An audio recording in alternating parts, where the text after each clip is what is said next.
ಹೊಸನಗರ ತಾಲೂಕಿನಲ್ಲಿ ಅಜೋಲಾ ಕೃಷಿ ಸ್ವಾವಲಂಬಿ ರೈತರ ಕೈ ಹಿಡಿದಿದ್ದು, ಇರುವಕ್ಕಿಯ ಕೆಳದಿ ಶಿವಪ್ಪ ನಾಯಕ ಕೃಷಿ ಮತ್ತು ತೋಟಗಾರಿಕೆ ವಿಜ್ಞಾನಗಳ ವಿಶ್ವವಿದ್ಯಾಲಯದ ವಿದ್ಯಾರ್ಥಿಗಳಿಂದ ಪ್ರೇರಿತರಾಗಿ ಅಜೋಲಾ ಕೃಷಿ ಬಗ್ಗೆ ಆಸಕ್ತಿ ಹೊಂದಿರುವ ನಿರುದ್ಯೋಗಿ ಯುವ ಪೀಳಿಗೆ ತರಬೇತಿ ಪಡೆದು ಸ್ವಾವಲಂಬಿಗಳಾಗಿದ್ದಾರೆ.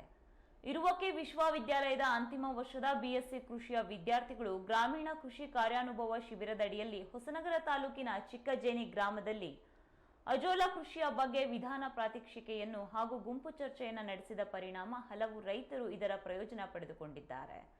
ಅನೇಕ ರೈತರು ಸೀಮಿತ ಸಂಪನ್ಮೂಲಗಳ ಕಾರಣದಿಂದಾಗಿ ಮನೆಯಲ್ಲಿ ಸಾಕಿರುವ ಪ್ರಾಣಿಗಳಿಗೆ ಸಾಕಷ್ಟು ಆಹಾರವನ್ನ ಉತ್ಪಾದಿಸಲು ಆಗಾಗ್ಗೆ ಹೆಣಗಾಡುತ್ತಾರೆ. ಆದರೆ ಅವರ ಮುಂದೆ ಅಜೋಲಾ ಸರಿಯಾದ ಆಯ್ಕೆಯಾಗಿದೆ. ಜಾನುವಾರು, ಮೀನು, ಹಂದಿಗಳು ಮತ್ತು ಕೋಳಿಗಳಿಗೆ ಅಜೋಲಾ ಸೂಕ್ತವಾದ ಸಮರ್ಥ ಆಹಾರವಾಗಿದೆ. ಇದಲ್ಲದೆ ಇದನ್ನ ಜಮೀನಿನಲ್ಲಿ ಜೈವಿಕ ಗೊಬ್ಬರವಾಗಿಯೂ ಬಳಸಲಾಗುತ್ತದೆ. ಆದ್ದರಿಂದ ಅನೇಕ ರೈತರು ಅಜೋಲಾ ಕೃಷಿಯತ್ತ ಆಕರ್ಷಿತರಾಗುತ್ತಿದ್ದಾರೆ.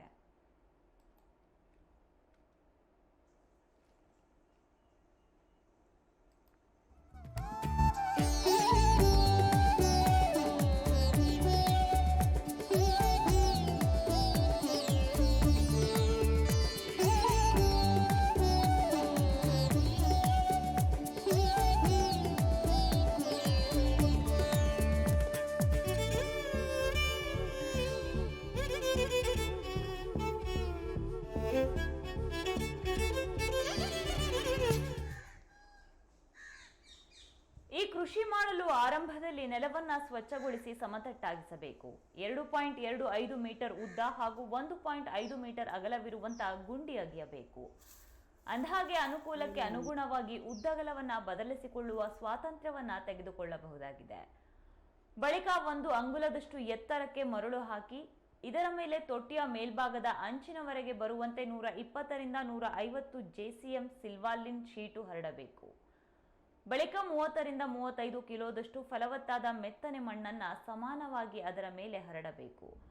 ಬಳಿಕ ಸುಮಾರು 5 ಕಿಲೋದಷ್ಟು ಸಗಣಿಗೆ 40 ಗ್ರಾಂ ಖನಿಜ ಮಿಶ್ರಣ ಸೇರಿಸಿ ನೀರಿನಲ್ಲಿ ಕಲಸಿದ ಮೇಲೆ ಮಣ್ಣಿನಲ್ಲಿ ಮಿಶ್ರಣ ಮಾಡಬೇಕು. ಸುಮಾರು 7 ರಿಂದ 10 ಸೆಂಟಿಮೀಟರ್ ಎತ್ತರದವರೆಗೆ ನೀರು ಹಾಯಿಸಿ ಅದಕ್ಕೆ 1 ಕೆಜಿಯಷ್ಟು ಅಜೋಲಾ ಕಲ್ಚರ್ ಅಥವಾ ಹೆಪ್ಪನ್ನು ಮೇಲ್ಭಾಗದಿಂದ ಸಮಾನವಾಗಿ ಬೀಳುವಂತೆ ಹಾಕಬೇಕು. ಇಷ್ಟು ಮಾಡಿದ ನಂತರ ಅಜೋಲಾದ ಮೇಲೆ ನೀರನ್ನು ಚಿಮುಕಿಸಬೇಕು. ಇದು ಬಹು ಬೇಗನೆ ಬೆಳೆಯಲು ನೆರವಾಗುತ್ತದೆ. ಅಂತ ಜೇನಿಯಿಂದ ನಮ್ಮ ಹಾಲು ಉತ್ಪಾದಕ ಡೈರಿ ಅಧ್ಯಕ್ಷರಾಗಿದ್ದೀನಿ. ನನಗೆ ಇಲ್ಲಿ ದನಗಳಿಗೋಸ್ಕರ ಮೇವು ಇರಲಿಲ್ಲ ನಮ್ಮ ಬೇಸಿಗೆಯಲ್ಲಿ. ಅದಕ್ಕೆ ಏನಾದರೂ ಒಂದು ಯೋಜನೆ ಮಾಡಬೇಕಂತ ಇದ್ದೆ. ಆವಾಗ ನಮ್ಮ ಕೃಷಿ ಯೂನಿವರ್ಸಿಟಿ ವಿದ್ಯಾರ್ಥಿಗಳು ಬಂದು ಒಂದು ಮಾಹಿತಿ ಕೊಟ್ಟಿದ್ದರು. ಹಿಂಗೊಂದು ಅಜೋಲಾ ಅಂತ ಒಂದಿದೆ, ಇದನ್ನು ಮಾಡಿ ಅಂತೇಳಿ. ಅದೇ ಅವ್ರ ಮಾಹಿತಿ ತಗೊಂಡು ಒಂದು ಪ್ಲಾಂಟ್ ರೆಡಿ ಮಾಡಿದ್ದೀನಿ. ಅದರಿಂದ ನಮಗೆ ಫೀಡ್ ಕಾಸ್ಟ್ ಕಡಿಮೆ ಆಗ್ತಾಯಿದೆ ಹಸುಗಳಿಗೆ. ಆಮೇಲೆ ಹಾಲಲ್ಲಿ ಸ್ವಲ್ಪ ಒಂದು ಅರ್ಧ ಲೀಟ್ರಷ್ಟು ಏರಿಕೆ ಕಂಡಿದೆ. ಇನ್ನು ನೋಡ್ಬೇಕು, ಇನ್ನೊಂದು ಸ್ವಲ್ಪ ದಿನ ಆದಮೇಲೆ. ಈಗ ಸದ್ಯ ಈಗ ಒಂದು 15 ಡೇಸ್ ಆಯಿತು ನಾನು ಹಸುಗಳಿಗೆ ಕೊಡ್ತಾ. ಇನ್ನು ಮಲ್ಟಿಪಲ್ ಆಗ್ಬೋದು. ಇನ್ನು ಜನರಿಗೆ ಮಾಹಿತಿನೂ ಕೊಡ್ತಾಯಿದ್ದೀವಿ. ಇದನ್ನು ಇರ್ವಕ್ಕಿ ಕಾಲೇಜಿನ ವಿದ್ಯಾರ್ಥಿನಿಗಳು ನಮಗೆ ಅಜೋಲದ ಬಗ್ಗೆ ತರಬೇತಿ ಕೊಟ್ಟು ಇಲ್ಲಿ 6 ಅಡಿ ಉದ್ದ 3 ಅಡಿ ಅಡ್ಡ ಆಗಲ್ಲ ಅದಕ್ಕೆ ಅಜೋಲ ಬೆಳೆಸ್ಕೊಂಡು ನಿಮ್ಮ ಹಸುವಿಗೆ ಹಾಕಿದರೆ ಹಾಲು ಹೆಚ್ಚಳ ಕೊಡ್ತೈತೆ ಅಂತ ಹೇಳಿಬಿಟ್ಟು ನಮಗೆ ಮಾಹಿತಿ ಕೊಟ್ಟಿದ್ದರು. ಅದೇ ಪ್ರಕಾರದಲ್ಲಿ ನಾವು ಮಾಡಿ ಸ್ವಲ್ಪ ನಮಗೆ ಅನುಕೂಲ ಕಂಡಿದೆ. ಅದರಿಂದ ಅದನ್ನು ಮುಂದುವರಿಸ್ತಾ ಇದ್ದೀವಿ. ಎಷ್ಟು ಟೈಮ್ ಆಯ್ತು ಹಾಕಿ 25 ದಿನ ಆಯಿತು.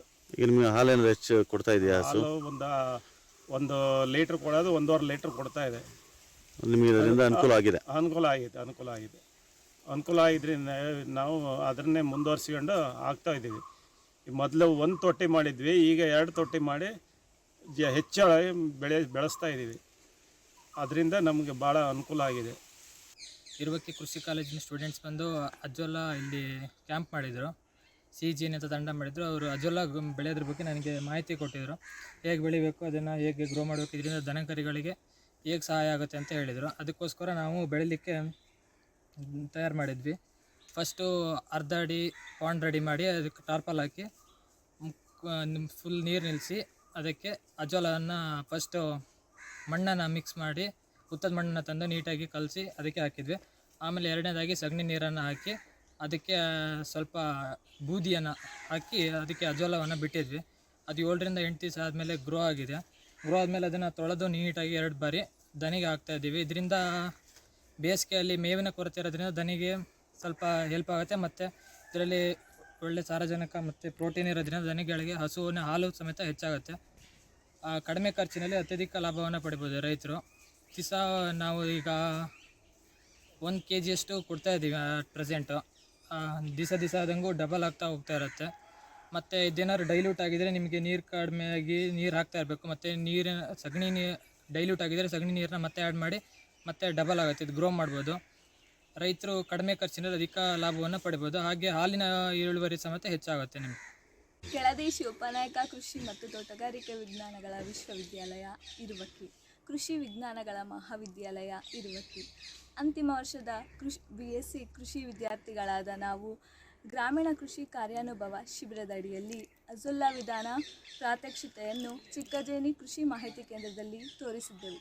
ಇದರಿಂದ ಪ್ರಭಾವಿತಗೊಂಡ ರೈತರಾದ ಕೃಷ್ಣಪ್ಪ, ಚನ್ನಪ್ಪ, ಮಧು ಹಾಗೂ ಗುರುಮೂರ್ತಿಯವರು ತಮ್ಮ ಕೃಷಿ ಭೂಮಿಯಲ್ಲಿ ಅಜೊಲ್ಲಾವನ್ನು ಸಿದ್ಧಪಡಿಸಿದ್ದಾರೆ. ಅದರ ಒಂದು ತಯಾರಿಸಿರುವ ವಿಧಾನವನ್ನು ರೇಣುಕಾರವರ ಹತ್ರ ಕೇಳಿ ತಿಳಿದುಕೊಳ್ಳೋಣ ಬನ್ನಿ.